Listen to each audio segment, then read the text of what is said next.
anesthesia. Tapos, humingi po sana ako ng tulong po sa inyo na sana kahit muna yung pang phlebotom at saka yung sa cardiac at muna. Kasi yun yung kailangan muna niyang gawin bago siya po operahan. Yes. So yan po ba, Nay, gaya po na pag-usapan namin kasamang Alvin, yung kanyang pong sakit ay inborn? Opo, congenital po.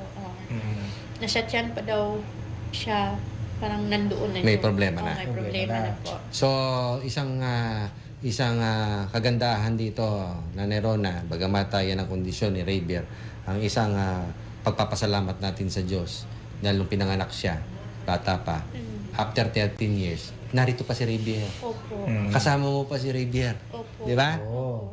Pero hindi po pwedeng buong buhay magsasuffer si Rabier ng ganyan. Kaya narito ka at humihingi ka ng tulong sa Ako Bicol Party List upang magbakasakali at maayos ang kondisyon ni Rabier. Ayun. Sobra po ako nagpasalamat sa inyo kasi sa dami-dami pong pasyente, kami po ang napili. So po, Mami, Salamat po. opo, ang tanong ko lang po, no, ano pong mga kadahilanan na inborn po yan, di ba? Opo. So paglabas yan, nakita nyo na itsura niya, di ba? Yung kanyang... Kasi nung pinanganak ko, kambal sila. Magkaiba yung kulay nila eh. Pag umiiyak siya, nangingitim siya. kitang-kita. Kitang-kita na yung difference nilang dalawa. Kaya isang buwan pa lang pinapunta agad kami sa Bacolod. Tapos paglipas ng isang buwan na naman, pinapunta agad kami sa heart center. Akala namin noon ipa-check up lang, hindi na kami pinalabas. Kaya inuoperahan na siya kaagad nung una. No? Pero Two Nanay Rona, ikaw ay taga Negros. Opo. So ang biyahe mo mula sa iyong lugar papuntang Bacolod upang pa-check up si Rabier, gaano katagal to? Ito ba'y oras? Oh, Ang dalawang biyahe? oras O, po. okay, mantakin mo ka, Bante Paolo. 2 oras ang biyahe nilang dalawa, mag-ina, upang makapunta doon sa Bacolod. Bacolod. Pero, partner, kasi gaya na nasabi ni Mami, naisagawa na yung unang operasyon, yung arterial septostomy at saka BT shunting na. Doon yun. Doon pinagawa sa heart center na. Sa heart center, Heart center. po. Kasi hindi na kami pinalabas noon eh. Pagpunta namin una-una. Bakit Diretso po? na. So, malaking epekto rin yung pag-opera sa kanya. Tumagal na. Opo, kasi tumagal din ng ganito eh. Kaya ngayon bumalik kasi parang temporary lang yung dati.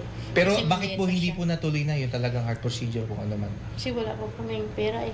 Kakulangan, kapos. Oo. Pero kung tutuusin, kung noon pwede na, tapos na sana. Oo. Kasi nag-aaral din siya eh.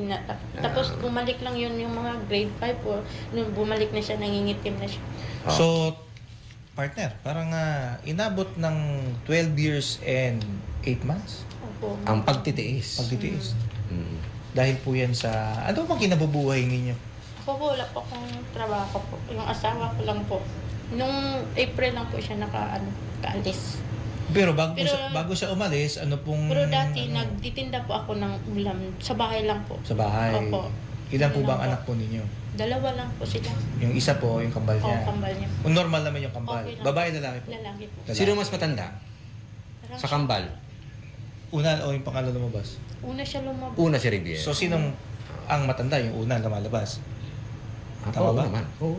Sa kambal. Mm-mm. Wala akong kambal, kaya niya masabi. Mm-mm. Pero ito na no? 2 months na opera. Opo. Kakulangan sa pera, sa Pinansyal, pondo, oo. pinansyal, umabot ng 12 years and 8 months. Napakaswerte. Pakaswerte. Na. Hindi niyo po ba inisip yun na baka mamaya Kasi anong pag mangyari? ni-check up kasi siya, sabi ng doktor, maganda yung pag-opera niya dati kasi yung nag-more daw yung opera niya eh. Kaya pag yung pag schedule namin na echo, yung tinitingnan yung na yung lagay niya, lumiliit na siya, yung lumaki na siya. Lumiliit na yung parang daluyan ng dugo, yung inaano nila dati. So Kaya- ngayon, kailangan luwangan. Luwangan. Kasi pag hindi mo luwangan, pasikip ng pasikip habang lumalaki.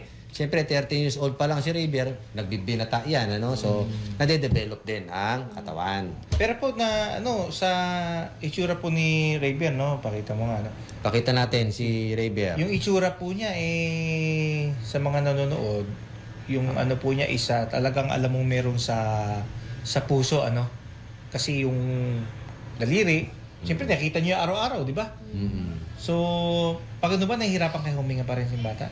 Nahihirapan ka huminga? Hindi naman. So, pumapasok ka ba? Anong year mo? Anong grade? Grade Grade 8. Ano?